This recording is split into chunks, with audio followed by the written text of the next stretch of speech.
प्रभाकर मिश्रा, मैं quick reaction चाहती हूँ क्योंकि इस सेगमेंट में टाइम कम है। जब तक ये मामला कोर्ट में है, कोई भी इस तरीके का मामला है, तब तक कोर्ट ये निर्धारित कर सकता है कि नेता ऐसी सियासी बयानबाजी ना करे, भड़काऊ बयान ना दें। इससे माहौल खराब हो सकता है, भावनाएं भड़क सकती हैं। मैं निचली अदालत से तो ये उम्मीद नहीं कर सकता, लेकिन ऊपरी अदालत या सुप्रीम कोर्ट में जब मामला था और उस समय जब ये मामले पे बात हो रही थी, तो उस समय निश्चित तौर पर सुप्रीम कोर्ट ये कह सकता था, और सुप्रीम कोर्ट ये कह सकता था कि इस मामले में बयानबाजी से बचना चाहिए। सुप्रीम कोर्ट ये भी कह सकता था कि इसको लेकर के मीडिया में जो स्पेकुलेशन चल रहे हैं उस पर बात नहीं होनी चाहिए। इस पर सुप्रीम कोर्ट ये कह सकता था कि जो कोर्ट कमिश्नर, एडवोकेट कमिश्नर की जो रिपोर्ट है उसको लेकर जो चर्चा हो रही है उस पर विराम लगा सकता था। लेकिन कोर्ट ने ऐसा किया नहीं है, इसलिए कि अब हमारी न्यायपालिका इवॉल्व हुई है, अलग तरह से हो गई है। सबके जो विचार स्वतंत्रता, विचार व्यक्ति का जो अधिकार है, जो मौलिक अधिकार है, उसका मुझे लगता है कि कोर्ट ज्यादा कॉन्शियस है इसको लेकर के। लेकिन मुझे लगता है कि आज नहीं तो कल इस तरह की बातें होनी चाहिए विपनेश। लेकिन एक बात और, वो ये कि कोई भी जिम्मेवार आदमी, कोई भी जिम्मेवार नेता इसको लेकर के कोई बहुत भड़काऊ बयान नहीं दे सकता, क्योंकि प्लेसेज ऑफ फॉल्स एक्ट का एक प्रावधान है कि दोषी पाए जाने पर एक तो 3 साल की सजा होती है, और दूसरी बात ये कि आजीवन राजनीति में जाने, आजीवन चुनाव लड़ने पर प्रतिबंध लग जाता है। इसलिए आपने देखा होगा कि कोई भी एक्टिव जर्नलिस्ट खुल करके प्लेसेज ऑफ फर्स्ट इस तरह की बातें नहीं करता है। तो उम्मीद ये की जानी चाहिए, सबकी जिम्मेवारी है ये कि देश में सामाजिक सौहार्द नहीं बिगड़े। और एक ऐसा मसला है, जिस तरह से अयोध्या मामले का समाधान हो गया था अदालत पर, चूंकि सब लोग भरोसा करते हैं, तो अदालत पर सबको भरोसा करना चाहिए, और उम्मीद यही की जानी चाहिए कि इस मसले का भी समाधान अदालत ही निकाल दे। अशोक तिवारी, नियमित रूप से सुनवाई होगी लोअर कोर्ट में, अभी क्या हलचल है? अपडेट कोई जल्दी से। देखिए, अभी फिलहाल कोर्ट में कोई हलचल नहीं है। कुलपति तिवारी की प्रतिनिधि अभी थोड़ी देर पहले जिला कोर्ट के बाहर आए थे और उनकी तरफ से इन्फॉर्मेशन दी गई कि अभी थोड़ी देर बाद कुलपति तिवारी, जिन्होंने पूजन अर्चन का अधिकार मांगा है, वो अभी कोर्ट थोड़ी देर बाद पहुंचने वाले हैं और बाकायदा वो एक अलग याचिका कोर्ट में दाखिल करेंगे पूजन अर्चन को लेकर। जो बात वो पिछले करीब 24 घंटे से लगातार मीडिया के सामने रख रहे हैं कि वो महंत परिवार से ताल्लुक रखते हैं, लिहाजा पूजन अर्चन का अधिकार उनको मिलना चाहिए, और उसी लिहाज के आधार पर आज एक याचिका जिला कोर्ट वाराणसी में दायर करने वाले हैं। ये एक अभी थोड़ी देर पहले की हलचल है। उनके प्रतिनिधि अभी मेरे पास आए भी थे, बता के गए हैं कि मान जी थोड़ी देर बाद आने वाले हैं। 11 बजे के बाद और 12 बजे के पहले इनके बीच कोई समय, जो मैंने आपको पहले भी बताया था कि कोर्ट के जो वकील, जो इस मामले की पक्षकार है, उनकी तरफ से बात कही जा रही है कि 12 बजे के आसपास इस मामले की सुनवाई शुरू की जाएगी। और सबकी निगाहें विपनेश जिला कोर्ट की प्रोसीडिंग पर टिकी हुई है कि आखिरकार आज कोर्ट इस मामले को कैसे लेता है, पहले किस मामले की सुनवाई करता है और कोर्ट की क्या कुछ टिप्पणी इस अहम मामले को लेकर होती है। तो फिलहाल अभी सभी को इंतजार है दोपहर 12 बजे के आसपास का, जब इस पूरे मामले की सुनवाई शुरू की जाएगी। ठीक है जयराम। विप्लव जी, क्या पार्टी के सीनियर लीडर इस बात को तय कर सकते हैं कि जब तक ये मामला कोर्ट में चल रहा है, उसमें बीजेपी की तरफ से कोई भी नेता, छोटा या बड़ा, इस पर कोई भी ऐसी बयानबाजी ना दे जिससे माहौल खराब हो? देखिए,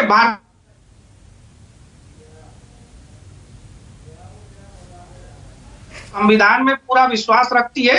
कोर्ट जो भी निर्णय देगा पूरा देश उसको मानेगा, हम भी मानेंगे, सभी मानेंगे। लेकिन मैं एक पंक्ति में इनकी कैरेक्टर को आपको बता देता हूं। समाजवादी पार्टी के 2 नेता ने बयान दिया, रुबीना खातून और शरीफुल रहमान बर्क।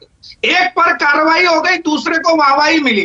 कार्रवाई क्यों हो गई? क्योंकि रुबीना ने इस्लाम की जो सच्चाई थी उसी को उन्होंने बताया। उन्होंने कहा कि इस्लाम कहता है कि कोई भी मस्जिद विवादित जगह पर, जबरन कब्जा किए हुए जगह पर या किसी और के धर्म स्थल पर नहीं हो सकता। अगर कोर्ट में साबित होता है तो मुस्लिम भाई सहर्ष इसको मंदिर के स्वरूप के लिए दे देंगे। इस पर रुबीना के ऊपर कार्रवाई हो जाती है, लेकिन भड़काऊ भाईजान बर्क के ऊपर समाजवादी पार्टी कार्रवाई नहीं करती है। तो ये इनका चरित्र है और खुल करके सामने आ रहा है। आज इस मसले के अंतर्गत जितने भी बयान दिए जा रहे हैं, आप देख लीजिए, उसमें विपक्षी नेताओं के बयानों की बढ़ चढ़ के भूमिका है। भारतीय जनता पार्टी का कोई भी नेता किसी भी प्रकार का भड़काऊ बयान ना देता है, ना देगा। कीर्ति निधि पांडे जी, जवाब दीजिए, शफीकुर रहमान पर एक्शन क्यों नहीं? देखिए, शफीकुर रहमान बर्क साहब ने भी वही कहा कि विवादित अगर वहां कोई मूर्ति अवशेष है तो उस पर मस्जिद नहीं बन सकता, और इस तरीके के अवशेष क्यों रखे जाएंगे। और दूसरी एक जानकारी मैं भी चाहता हूं आपके चैनल के माध्यम से। उन्होंने कहा कि मुसलमानों को डराया जा रहा है, ये भड़काऊ बयान नहीं है तो क्या है? विपनेश जी, एक जानकारी मैं भी चाहता हूं, आध्यात्म गुरु बैठे हैं कि काशी विश्वनाथ मंदिर में, जिस काशी विश्वनाथ में बाबा विश्वनाथ की हम लोग पूजा करते हैं, क्या वो असली हैं या जो अब मिल गए वो असली? इसको भी स्पष्ट करना चाहिए अध्यात्म गुरु। पवन सिन्हा क्योंकि हम साहब, लोग मैं तो जवाब उसी ले बाबा लेती हूँ, की आपने पूजा उनसे लगातार पूछा है करते तो रहे। क्योंकि वक्त कम है फिर जवाब नहीं मिल पाएगा। पवन जी, देखिए, एक मंदिर ऐसे होते हैं, जैसे यहाँ का मंदिर है, जैसे त्र्यंबकेश्वर का मंदिर है, वहाँ कभी कभी 2 या 2 से अधिक शिवलिंग भी होते हैं और सभी की पूजा होती है। ज्योतिर्लिंग में भी 2 विभाग हैं, एक प्रमुख ज्योतिर्लिंग होता है, एक उप ज्योतिर्लिंग होता है। तो यहाँ पर भी इसी प्रकार से है कि एक प्रमुख ज्योतिर्लिंग है और बाबा विश्वनाथ के लिए तो हम ज्योतिर्लिंग का ही प्रयोग करते हैं, 12 ज्योतिर्लिंगों में से एक है, और उसके बाद एक उप ज्योतिर्लिंग अथवा शिवलिंग होता है।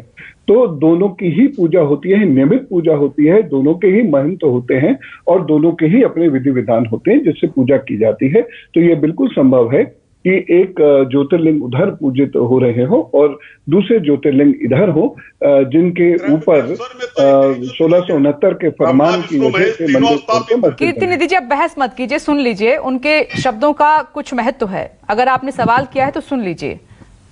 पवन जी, तो जो वहां पर फरमान के तहत काफिरों का स्कूल और काफिरों के मंदिर ढहाने की जो बात औरंगजेब ने कही थी, उसके उसी फरमान से, सुल्तान के फरमान से वो वाला हिस्सा ढहा दिया गया।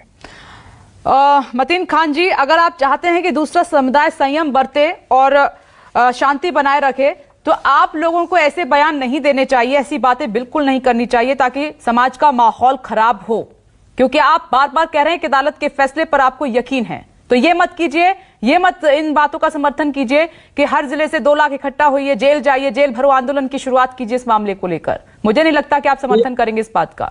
नहीं, देखिए, वो क्या गैर कानूनी बात कर रहे हैं जो लोग यहाँ पर जयराम जी बैठ करके कह रहे हैं अभी, और जिस तरह से एक पूरा कॉन्सेप्ट तैयार किया जा रहा है कि साहब वो। मतीन खान जी, मेरे सवाल का जवाब दीजिए, जो मैंने कहा आप इस बात का समर्थन करते हैं या नहीं? 2 नेशन थ्योरी का यही मुस्लिम लीग थी, भारत को 2 टुकड़ों में बांट दिया केवल इसलिए, भड़काया लोगों को कि भारतीय मुसलमान और हिंदुओं के साथ नहीं रह सकते। जयराम विप्लव जी, 1 मिनट। मतीन खान जी, मुझे ये बताइए, जो मौलाना तौकीर रजा खान कह रहे हैं, क्या आप इस बात का समर्थन करते हैं या नहीं? क्या उन्होंने जो कहा वो सही है?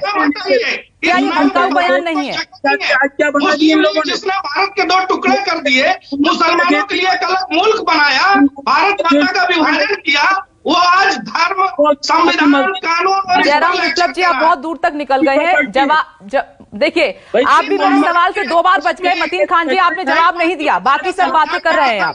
चलिए, वक्त इतना ही है, ब्रेकिंग एजेंडा की बहस को यहीं विराम देना होगा। पवन सिन्हा जी, आपका बहुत बहुत शुक्रिया। जयराम विप्लव जी, कीर्ति निधि पांडे जी और मतीन खान जी और मेरे 2 सहयोगी, आप सभी का बहुत बहुत शुक्रिया इस बहस में शामिल होने के लिए। एक छोटा नमस्कार, मैं हूं मानक गुप्ता। अगर आपको हमारा ये वीडियो पसंद आया हो तो इसे लाइक और शेयर जरूर करें, और हां, हमें सब्सक्राइब और फॉलो करना ना भूलें ताकि आप देश और दुनिया की कोई खबर मिस ना करें। तो जुड़े रहिए हमारे साथ और देखते रहिए न्यूज़ 24।